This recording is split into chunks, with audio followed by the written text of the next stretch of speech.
بسم اللہ الرحمن الرحیم۔ شروع اللہ کے نام سے جو بڑا مہربان اور نہایت رحم کرنے والا ہے۔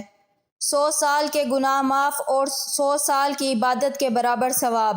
نماز فجر کے بعد جو یہ تسبیح پڑھے گا۔ محترم ناظرین، نماز فجر کے بعد جو 100 بار یہ تسبیح پڑھے گا، 100 سال کے گناہ معاف اور 100 سال کی عبادت کا ثواب ملے گا انشاءاللہ۔ ناظرین، حضرت نواس بن سمان رضی اللہ تعالی عنہ سے روایت ہے کہ میں نے رسول اللہ صلی اللہ علیہ وسلم سے سوال کیا کہ نیکی اور گناہ کیا ہے؟ تو آپ نے فرمایا، نیکی اچھے اخلاق کا نام ہے اور گناہ وہ ہے جو تیرے دل میں کھٹکے اور تم اس بات کو برا سمجھو کہ لوگ اس پر مطلع ہوں۔ اس حدیث میں رسول اللہ صلی اللہ علیہ وسلم سے 2 سوال کیے گئے، ایک نیکی کے بارے میں اور دوسرا گناہ کے بارے میں۔ اسلامی تعلیمات میں نیکی اور گناہ کے لیے بنیادی اصول یہ ہے کہ جو عمل اللہ تعالیٰ اور رسول اللہ صلی اللہ علیہ وسلم کے احکام کے مطابق ہو وہ نیکی ہے، اور اگر اس کے خلاف ہو تو وہ گناہ ہے۔ حتیٰ کہ عبادت جو کہ سراسر نیکی ہے، اگر وہ اللہ تعالیٰ کے احکام کے خلاف کی جائے تو بجائے نیکی کے گناہ کا سبب بن جاتا ہے۔ مثلا نماز پڑھنا بہت بڑی عبادت ہے، لیکن سورج کے طلوع ہوتے وقت غروب ہوتے وقت نماز پڑھنا مکروہ ہے۔ اگر کوئی شخص ان مکروہ اوقات میں نماز پڑھے تو وہ گناہ کا سبب بن جائے گا۔ اسی طرح روزہ رکھنا عظیم عبادت ہے، لیکن عید کے دن چونکہ روزہ رکھنا ممنوع ہے، اسی لیے اگر عید کے دن روزہ رکھا تو یہ گناہ کا سبب ہوگا۔ اس سے معلوم ہوا کہ نیکی اصل میں اطاعت الہی کا نام ہے۔ اللہ رب العزت نے اسلام کے ذریعے ہمیں اچھے اخلاق کی تعلیم دی۔ اس نے خلق یعنی لوگوں سے اچھا برتاؤ کرنا بہت بڑی نیکی ہے۔ دراصل اچھے اخلاق سے لوگوں کو فائدہ ہی پہنچے گا، اور نیکی وہی ہو سکتی ہے جس سے مخلوق کو فائدہ پہنچے۔ جب لوگوں کو کسی کام سے فائدہ پہنچتا ہے تو وہ اس کام کو پسند کرتے ہیں، اور خود کام کرنے والا بھی اس بات کو فطری طور پر چاہتا ہے کہ میرے اچھے کام لوگوں کو معلوم ہوں۔ چنانچہ رسول اللہ صلی اللہ علیہ وسلم نے نیکی کے برعکس گناہ کی پہچان یہ بتائی کہ گناہ وہ عمل ہے جس کے کرنے کے بعد آدمی دل کے اندر کھٹکا محسوس کرے۔ حقیقت یہی ہے کہ مومن کا دل ہی نیکی اور بدی کی کسوٹی ہے۔ جب انسان سے برا کام سرزد ہو جاتا ہے تو پھر وہ یہ نہیں چاہتا کہ لوگوں کو میرا یہ برا کام معلوم ہو، اور وہ اسے چھپانے کی کوشش میں لگا رہتا ہے۔ اب مثال کے طور پر رشوت کے گناہ کا تذکرہ ہوا تو کسی ایسے شخص کو دیکھیے جس نے کبھی رشوت نہ لی ہو۔ اگر کوئی شخص زبردستی اسے رشوت دینے کی کوشش کرے تو وہ لینے سے انکار کرے گا۔ بہت اصرار ہوا تو جب وہ لینے کے لیے ہاتھ بڑھا رہا ہو تو آپ غور سے دیکھیے، اس کے ہاتھ کانپ رہے ہوں گے، دل کی دھڑکن تیز ہو جائے گی، اور سردی کے موسم میں بھی اس کی پیشانی پر پسینے کے قطرے نظر آئیں گے، اور وہ شخص ادھر ادھر دیکھ رہا ہوگا کہ کوئی مجھے رشوت لیتے ہوئے دیکھ تو نہیں رہا۔ یہ سب کیفیات بتا رہی ہیں کہ اس کے دل میں رشوت سے نفرت ہے، لیکن خدا نہ کرے اس شخص کو شیطان نے بہکا دیا۔ اب وہ رشوت لینے کا عادی ہو گیا تو پھر اب اس کے دل میں وہ رکاوٹ اور کھٹکا ختم ہو جائے گا۔ اسی لیے دل کو تندرست رکھنے کے لیے سب سے بڑی پابندی یہ اختیار کرنی ہوگی کہ وہ انسان کسی بھی گناہ کا عادی نہ ہونے پائے، اور گناہ کی عادت سے بچنے کا طریقہ یہ ہے کہ جب گناہ سرزد ہو جائے تو فوراً اللہ تعالیٰ سے معافی مانگ لے، توبہ اور استغفار کرے۔ بس یہ شخص اس گناہ کا عادی نہیں بن سکتا۔ اللہ تعالیٰ ہمیں اچھے اخلاق سے آراستہ ہونے اور گناہ سے بچنے کی توفیق عطا فرمائے، اور ایسا قلب سلیم عطا فرما دے جو نیکی اور گناہ میں پہچان کر لیا کرے۔ ناظرین کرام، میری حقیر سمجھ میں آج تک یہ بات نہیں آ سکی کہ موجودہ کھوٹی اور جھوٹی، عارضی اور بے معنی دنیا اور زندگی میں انسان ہر لمحہ سرگرداں، ہر پل احتیاط ربانی سے روگرداں کیا کچھ کرتا پھر رہا ہے، کیوں کرتا پھر رہا ہے، اور کب تک اپنے مقصد تخلیق حیات کو بھول کر ان چکروں میں چکراتا رہے گا۔ لگتا ہے وہ یہ بھول چکا ہے کہ اس دنیا میں وہ آب حیات پی کر زندہ نہیں ہے، اس نے کوچ بھی کرنا ہے، اور اپنے پل پل کا حساب بڑے اور کڑے دن کے مالک کو ضرور دینا ہے۔ بلکہ حق تو یہ ہے کہ اگر گناہ کی سزا کے خوف اور ثواب کی جزا کے لالچ کو سامنے رکھ کر زندگی نہ بھی گزاری جائے، تب بھی سکون قلب کی خاطر حقیر انسان کو لغویات، خواہشات، کمینگی، بدی، بدنیتی اور گناہ کی زہرناکی سے بچنا چاہیے تھا۔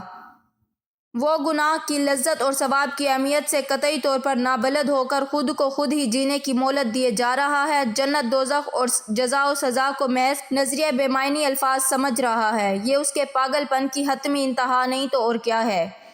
کتنی عجیب بات ہے کہ رات کو گناہ اور عبادت دونوں کے لیے یکساں طور پر موضوع سمجھا جاتا ہے۔ ایک کو یہ مان کہ خدا اسے دیکھ رہا ہے، دوسرے کو یہ گمان کہ اس وقت خدا سو رہا ہوگا۔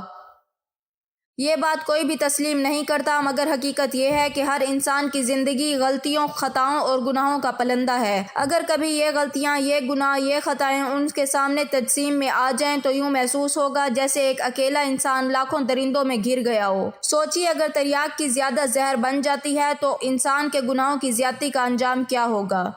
حیرت ہے کہ ایک گناہ کی 5 سزائیں مقرر ہے، پھر بھی اسے انسان ایک سمجھ کے کر جاتا ہے۔ ضمیر کی چبھن، زمانے کی نفرت، قانون کی سزا، دنیاوی عذاب، جہنم کی آگ۔ گناہ اور بدی چونکہ آپ کے اپنے پاؤں کے کلہاڑے اور اپنے ہاتھوں کے جمع کردہ جہنم کے انگارے ہیں، اسی لیے آپ کو زخم کی ٹیس یا آگ کی تپش محسوس نہیں ہوتی۔ انسان جب تک اپنی چھوٹی سے چھوٹی خطا کو بڑے سے بڑا گناہ نہیں سمجھے گا تب تک وہ بڑے سے بڑے گناہ کو چھوٹی خطا قرار دیتا رہے گا، نتیجتاً اپنی دونوں دنیایں برباد کرتا رہے گا۔ گناہ کے گناہ ہونے کی اس سے بڑی دلیل اور کیا ہو سکتی ہے کہ اسے چھپ کر کرنا پڑتا ہے۔ جس طرح زہر کھانے سے آپ خود بچتے ہیں، آپ کے ہاتھ سے کوئی چھیننے نہیں آتا، اسی طرح گناہ اور بدی سے بھی آپ نے خود کو خود ہی بچانا ہوگا۔ حیرت ہے، سودا لیتے وقت ہم جس دکاندار سے ایک بار دھوکہ کھا لیتے ہیں دوبارہ اس سے سودا لینے کی غلطی نہیں کرتے، مگر عام روزمرہ کی زندگی میں جو غلطیاں اور گناہ بار بار کرتے ہیں اس سے توبہ تائب نہیں ہوتے۔ گناہ گاروں کو اللہ تعالیٰ بدی کا دائرہ مکمل کرنے کے لیے جو مہلت عطا فرماتا ہے وہ اسے اپنی بچت سمجھتے ہیں، حالانکہ اس عرصے میں دراصل ان پر نیکی کا عمل ساقط کر دیا جاتا ہے۔ کوئی بھی شخص اپنے گناہ اور بدکاری کو تسلیم نہیں کرتا، اسی لیے کہ کسی کو اپنی گندگی سے بدبو نہیں آتی۔ بظاہر گناہ گار شخص اپنی تمام تر اخلاقیات کو روند کر گناہ کر گزرنے کو اپنی بہادری کا کارنامہ سمجھتا ہے، جبکہ اصل میں یہ اس کی روز حشر کے کڑے اور بڑے حساب سے بچنے پر سارا زور صرف کر دینے کی کوشش لا حاصل ہے۔ لوگوں کا عقیدہ ہے جنت دوزخ کا تصور محض عقیدہ ہے، حقیقت میں کچھ نہیں، حالانکہ یہ ان کا ذاتی فلسفہ یا فتویٰ ہو سکتا ہے۔ دونوں حقیقتیں اپنی اپنی جگہ پر موجود ہیں۔ جنت دوزخ کی مختصر تعریف یہ ہے کہ ہمارا ہر سانس خالق کی جانب سے ایک کرم ہے، جواباً ہمارا ہر سانس ناشکری کا ایک سلسلہ جاریہ ہے، اور یہی گناہ عظیم ہے۔ دنیا میں بھاری ترین عمل نیکی کرنا ہے، جو اس راہ پر آ گیا اسے آخرت میں دوزخ کا کیا خوف۔ ذیل کے الفاظ میں بظاہر بہت معمولی فرق ہے، لیکن ان کے ترجمے کا آپس میں عدل بدل جانا چند لمحوں میں جنت اور دوزخ کا فرق پیدا کر دیتا ہے۔ جب خود آگئی گمراہی میں تبدیلی ہو جاتی ہے، مان گمان میں بدل جاتا ہے، نیک نیتی بدنیت میں ڈھل جاتی ہے، فنا کو بقا سمجھ لیا جاتا ہے۔